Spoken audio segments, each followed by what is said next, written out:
Happy Venus Day, happy Friday. It's your girl, Sia in Venus. That feels so cheesy.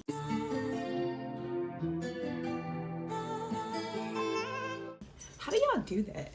How do y'all get up there and talk to the camera and like say those same lines over and over? That's just a part of the thing. All right, cool. What's up? Welcome back. Like I said, blessing you on another Venus Day. Yay. And it seems to be like the day that I get up and I get out. I mean, I get up every day and I kind of get out. No, I don't get out every day. I get out sometimes. But on a Friday, baby, I'm going out. I'm in full effect. Put my shit away. Putting my glamour magic on. Yeah, glamour magic is so real. And I know it may seem like cliche or cheesy, but as a woman, baby, you better tap all the way in to your divine feminine magic, because it's yours. It's yours. You wasn't blessed with that portal just to birth them babies. Nope. It's more to it than just the sexual pleasure, but it is the ability to ignite yourself, your aura, call in the things that you require and that you demand. I'm telling y'all. Was it last Friday?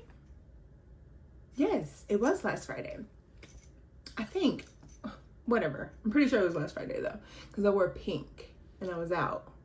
And I just I was getting myself ready and I was looking at my mirror, looking dead in my own eyes and just like, cause you're that girl. And there was more to it.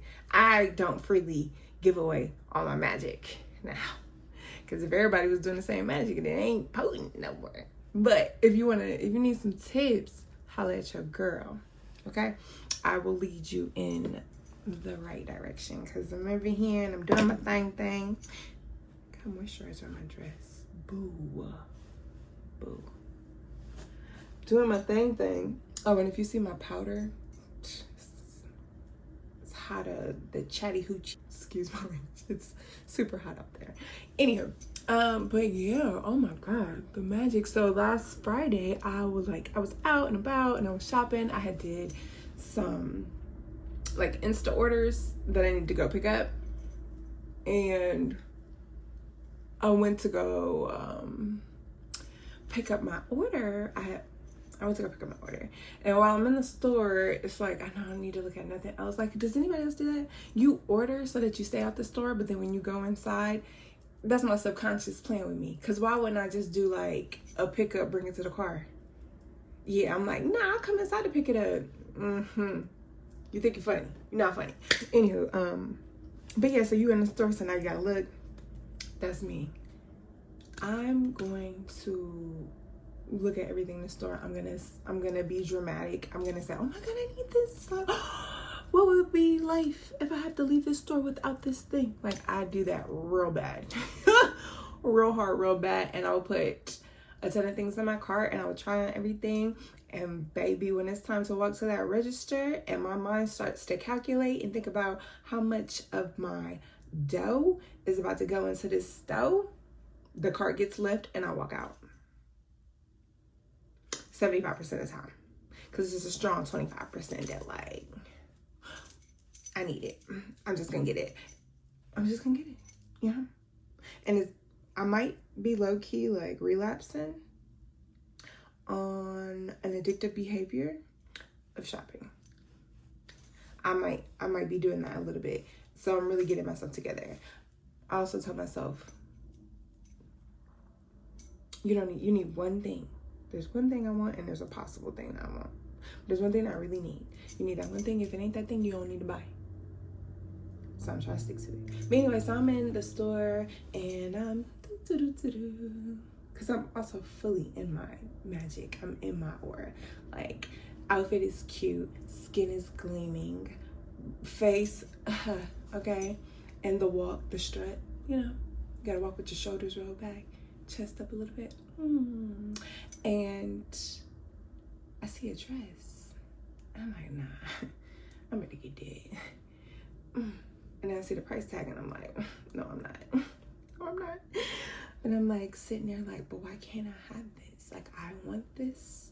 I can have this. If I say I'm gonna get this dress, it's not gonna make a financial impact. Not one bit. And a little piece of me was like, bitch, how is not gonna make it's not going to make a financial impact. Not one bit. And I can see now I'm a self checkout queen. I don't even wanna, cause in 2026, like customer service, it ain't even a requirement no more. And I just don't understand it, because I am so full of, well, good day to you. How are you? Have the day that you deserve. You look beautiful. Oh, my sister in the yellow is doing all the right shining. I'm one of those. I am. I look at people and I look for a compliment to give them. It's who I am. So when I have to deal with people at work who absolutely hate being at work, don't lower my frequency. I'm good. I'm gonna go to the self-checkout. But on this particular day, I'm walking and I see this elder black lady at the register, and I'm about to walk past her and something like, So I'm like, all right, I'll go here. And I'm waiting a little bit, and the guy in front of me is like buying some household stuff, and she's teaching him how to use the app. And you go into the app and you get the deal, So like, I'm listening, because I'm like, okay, let me go into an app. Let's see what, is in here. And then he checks out and he leaves, and now it's my turn. Nothing was in the app. Okay, whatever. And we're talking, and her name is Lillian. And I'm like, oh, hi, Miss Lillian. I said, by any chance, do they call you Lily for short? And she's like, girl, all the time, they might as well just name me Lily. So, oh, that's beautiful. My great grandmother's name was Lily White. And she was like, really? Her first name? I was like, well, actually it was her middle name. But I like that name, and it holds a significant meaning to myself. And then a lady came over and she was like, Lily. So because of how she is announcing the cashier, I'm like looking too, like, huh? As if my name is Lily. And she looked at me in a joking manner, and she was like, your name Lily too? And I was like, no, it's not. I was like, but, and then we just banter back and forth, and we have a good time. Yeah. Miss Lily tell me my price, and I look at it, and I'm getting my card out, and I'm looking at it, and I'm like, $39. Huh? Because the dress itself wasn't even $39. So I'm like, huh? And I swipe, and I'm like, thank you, Miss Lily, have a nice day. And I walk out.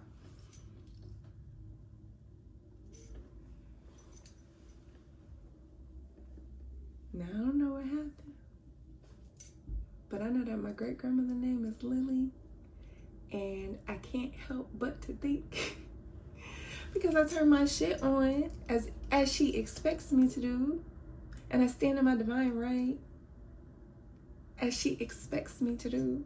She showed up and said, yes, you can have anything your heart desires, even if it's this little pink dress. And I'm just like, you know what? Hell yeah. So, turn your magic on. And baby, don't even stop there, baby. Should be getting blessed every day. I've been getting blessed every day. I don't think I'm gonna wear makeup today. Every single day. It has just been a wonder. So, and with precaution, with understanding and knowing, like, I still need protection, right?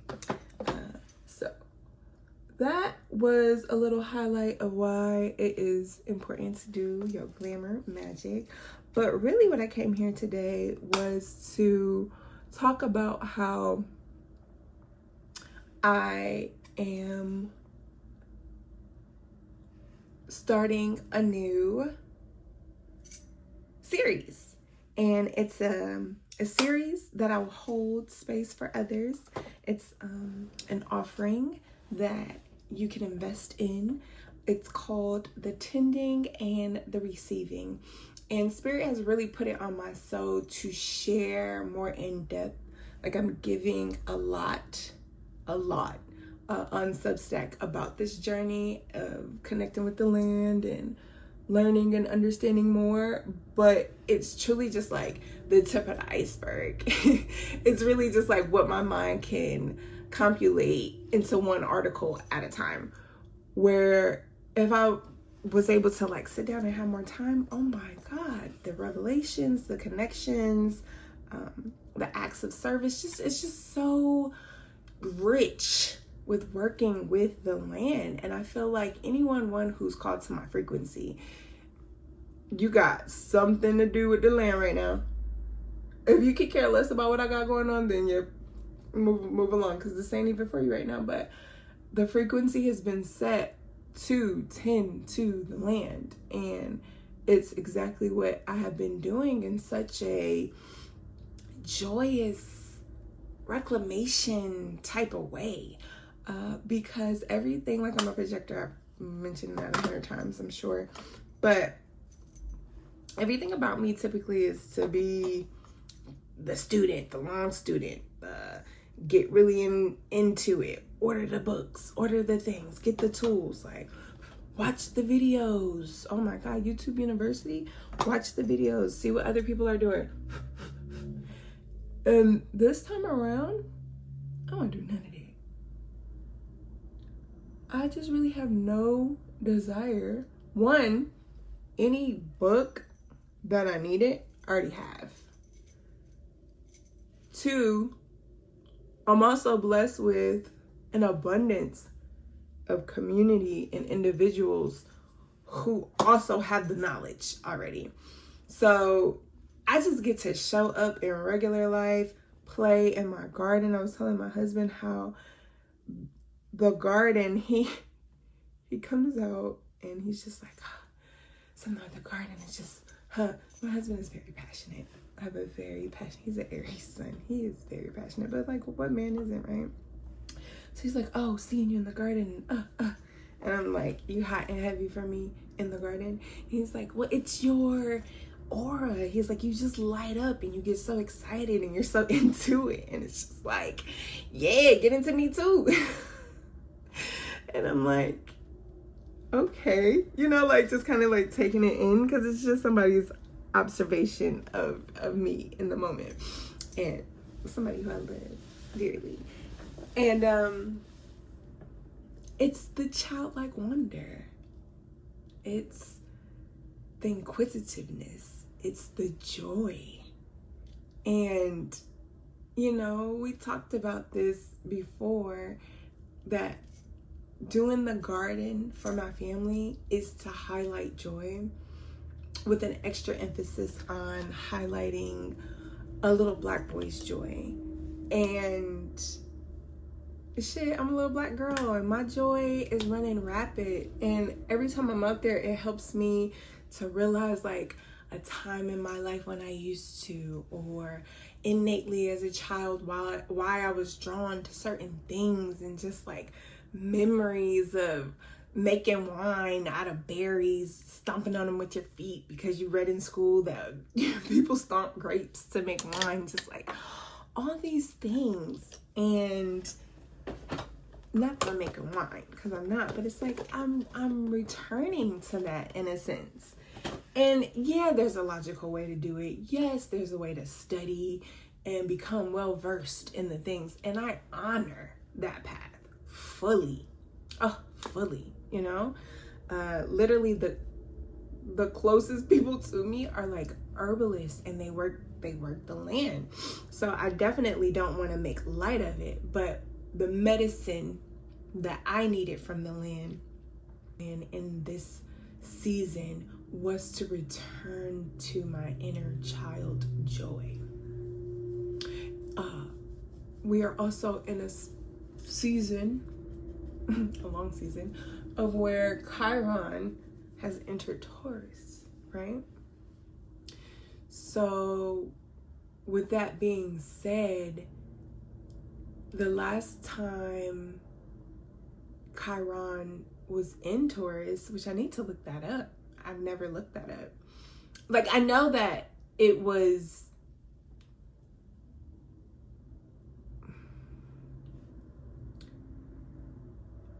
I feel like Chiron has just made its full return through the zodiacs since it has been discovered. And I feel like it was discovered in Taurus. So now it has had a chance to go through all those zodiacs and it's back in Taurus. And just think about something when it first starts, when it initiates, when it first begins. You just started your business. Going through 12 cycles, 12 seasons, after anything has just started, 12 run-throughs, 12 outfits, like whatever. There is a new level of understanding, a new level of almost everything, because nothing looks like what it looked like when you started, right? There's growth, development. Time allows for more to get added in on top of that.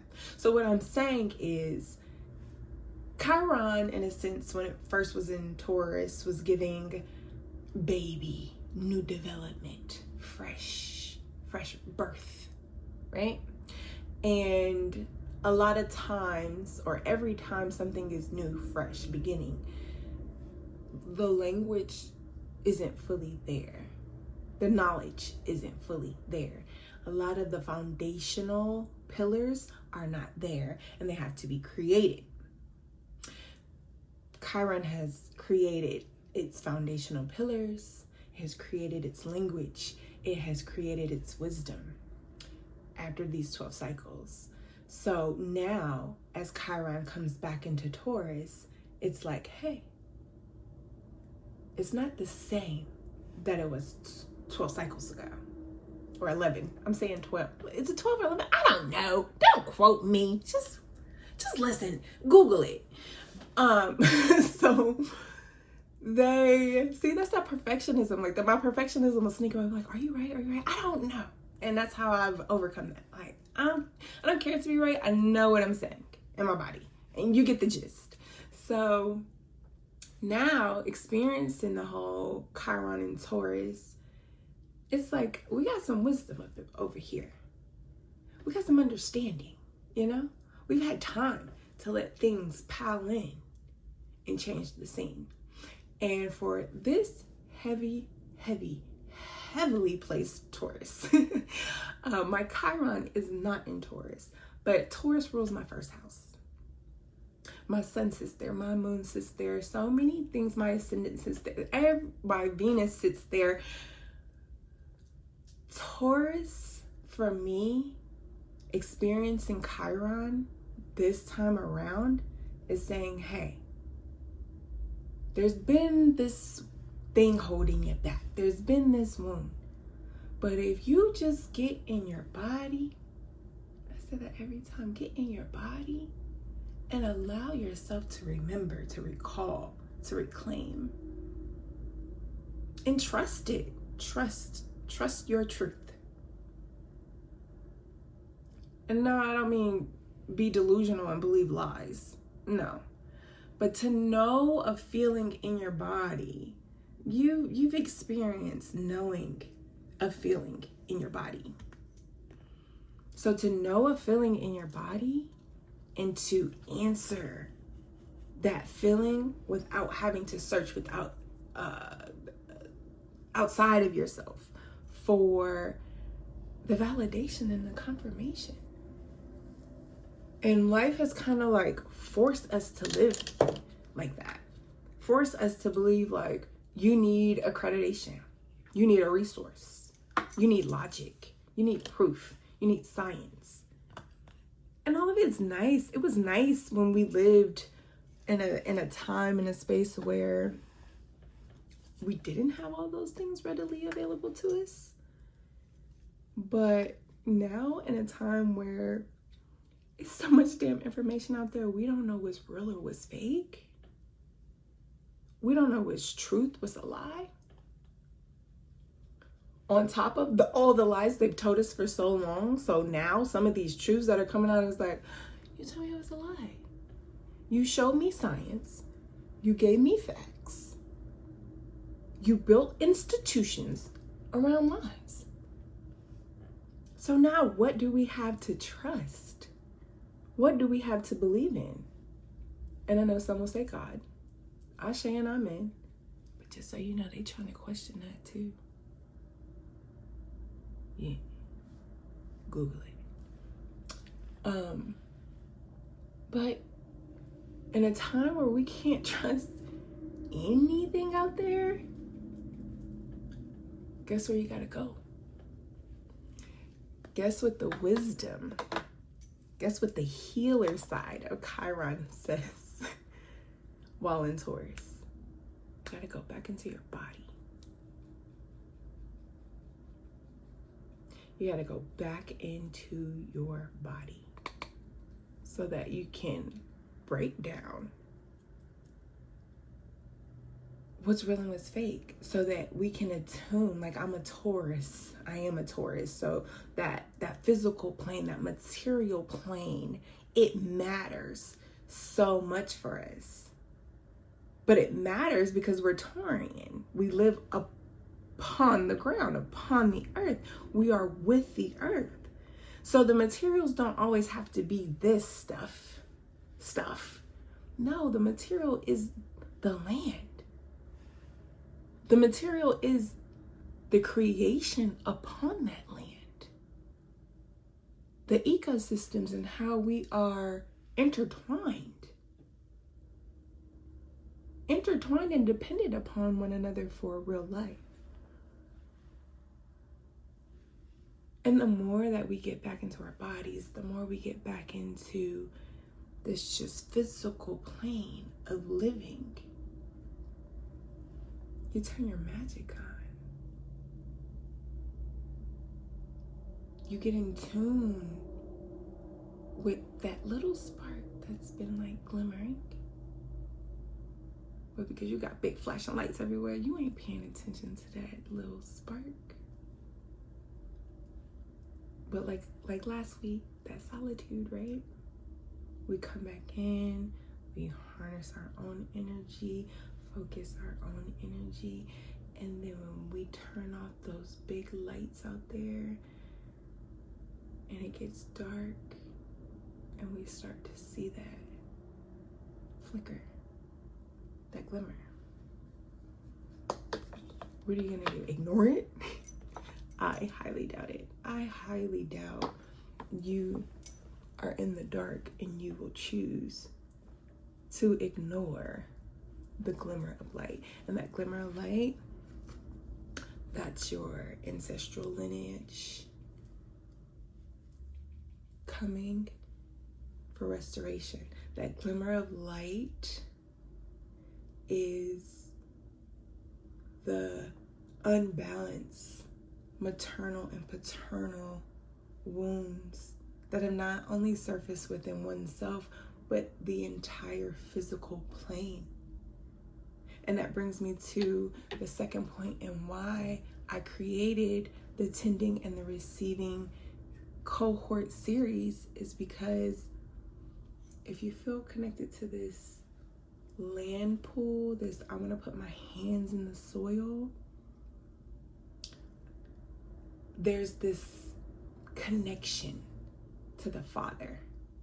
Because see, in our life, Father represents strength, stability. Father creates that physical for you to stand on in life, in morals, in foundation, right? So when we choose to put our hands in that soil, we're also putting our hands on that wound. Chiron, bigger picture, right? The world. Chiron understands Gaia is unbalanced. Our mother, our divine mother, has been removed from her place. See, I'm a firm believer that the sovereign God created a divine feminine to hold all of creation. Just like, women hold creation in their womb space. But the Divine Mother has been removed by the very undivine masculine. And not to say that the masculine cannot be divine. Oh, absolutely, it's required. But in the sense of who did what, the very undivine masculine removed her from her seat because of the greed and the power. And they saw everything that a divine goddess can encapsulate within her power, her magic, right? So now, all the powers that benevolently help us on this path we call life, that spiritual team, the ancestors, the astrals, they are pushing to get Mother back on her seat. This is why we hear so much about, the divine feminine, divine feminine, divine feminine. No, the divine feminine. She needs to be, she must be, she is being uplifted. We're out of balance. We're so out of balance. And we can't take it no more. We, all of humankind. So in every way possible, the benevolent forces are forcing the balance to be restored, to be reclaimed. And we look at our father wounds, that paternal aching, that paternal burden, to see how in our own bloodlines that energy, that frequency has been distorted, and we reclaim.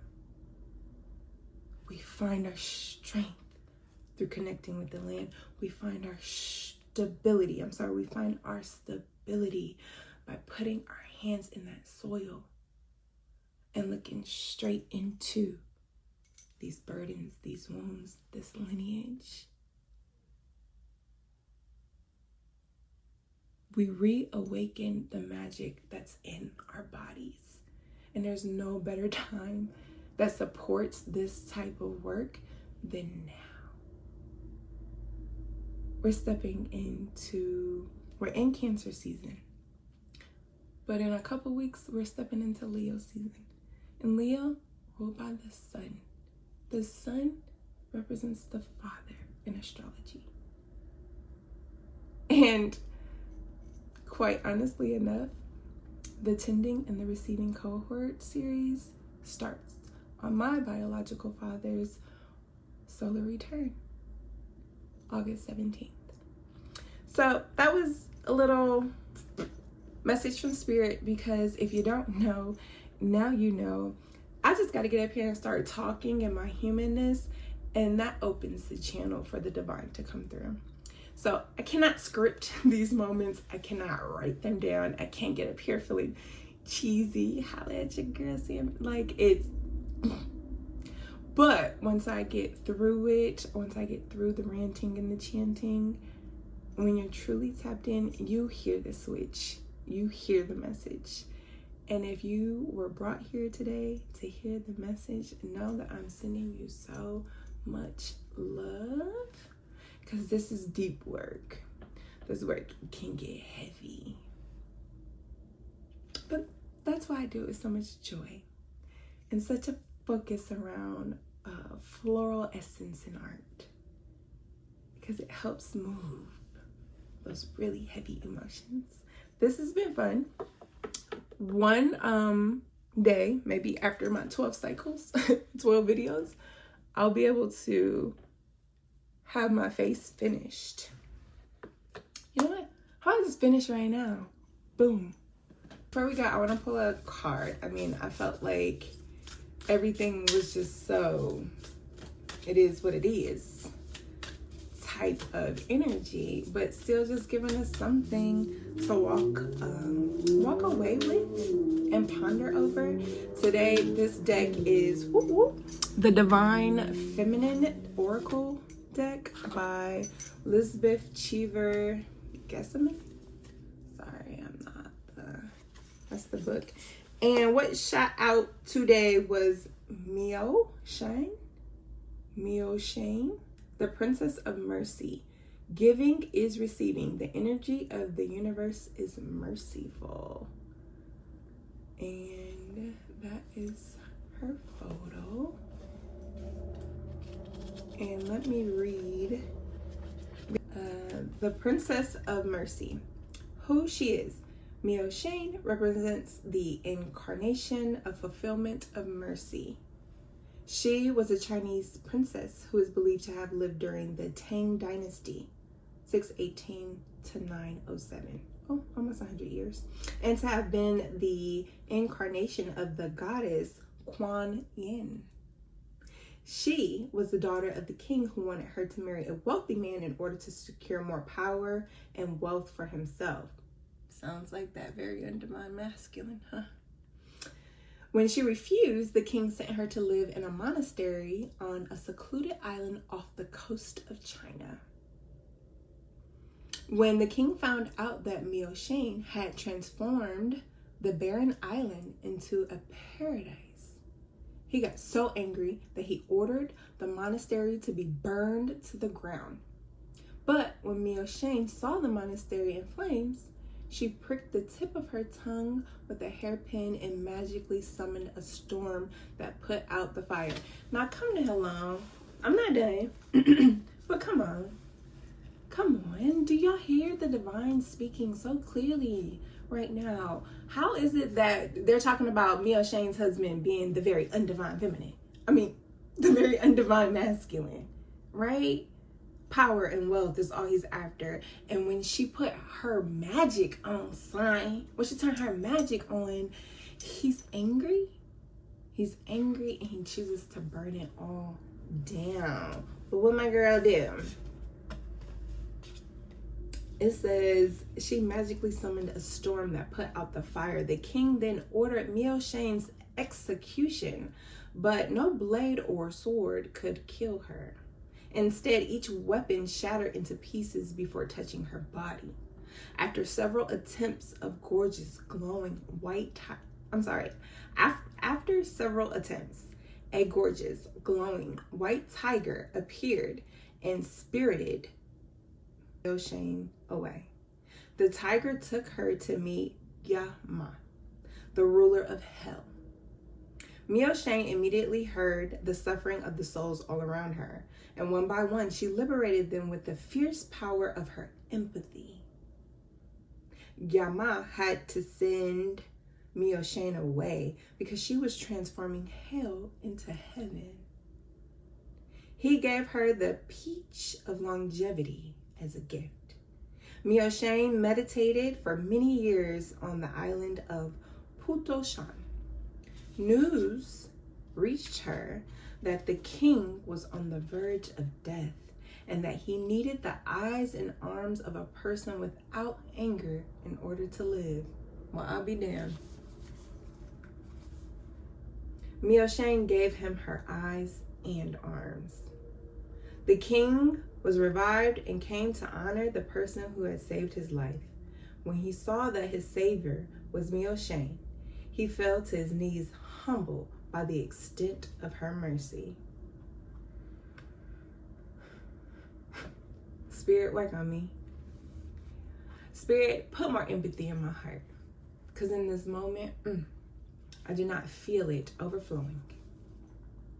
When your soul selects her card, the author, Sue Monk Kidd, articulates the process of empathy so clearly when she writes, Empathy is the most mysterious transaction that a human soul can have.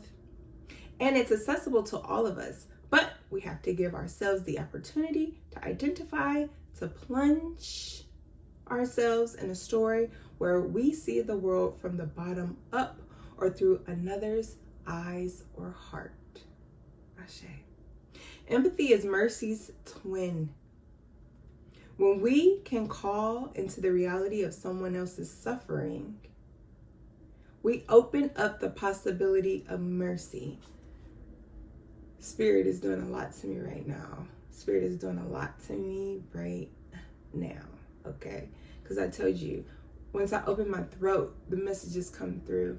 And I've heard this empathy and mercy passage before in another text, and it was a message directly from my great-grandmother, Miss Phoebe Lily White, IBAE. I hear you.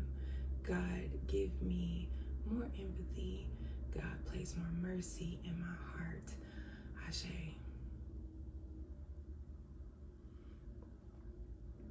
Mercy comes from the old Etruscan merc, which means exchange. Mercy is the embodiment of compassion. It can feel easy to, or even natural, to have compassion for people who have never harmed us personally. Yes, it can be, and it is typically why I approach people in such a joyful way, or why I find myself looking to compliment other people. Because personally, they ain't did shit to me, and it's easy. It's an easy way to express, I want to say maybe the compassion that I have, but am I really expressing from a whole space? Golly, get on me. Okay. Mercy requires that we give something of ourselves, which is symbolized by male Shan's giving her eyes and arms to the king. It can feel like a great sacrifice to be so giving towards someone who has given us nothing but suffering. Here's where the magic comes in. Here's how we divinely balance those scales. The more we give, the more we receive. When the king realized the profound act of mercy his daughter bestowed on him, Mio Shan transformed into her true manifestation as the thousand-armed Kuan Yin. Mio Shan is a reminder that giving is the true receiving. When we refuse to release our anger towards someone, we're blocking the flow of the universe within us. Ashe. We are not harming the person who harmed us by remaining angry. We are keeping ourselves from receiving the love and the light that is already ours. Ashe. The number on the bottom of the page is 111, in case that holds any weight for anybody. Soul voice meditation. Who can I give mercy to in this moment? Intention. Giving is receiving. The energy of the universe is merciful.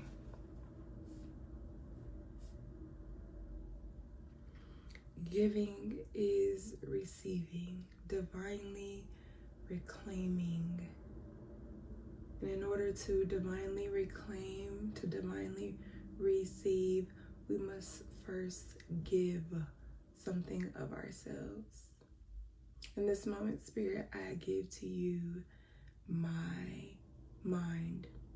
I give to you my body, and I give to you my soul as I work this land with pure intentions and an open heart. May I continue to receive the medicine that is so divinely true for me, my purpose, my path, and my legacy. Ashe and Amen. Happy Venus Day to you, my friend. And I feel like Mr. Rogers. And I hope that you just have a really great Friday. Put your shit on. Throw your magic on. Get in the mirror. Recite what you need to recite. Pray to who you need to pray to. Call out the names of your foremothers because they are always walking with you. And have the day you deserve. I send love, happiness, and a message. I'ma holla at y'all.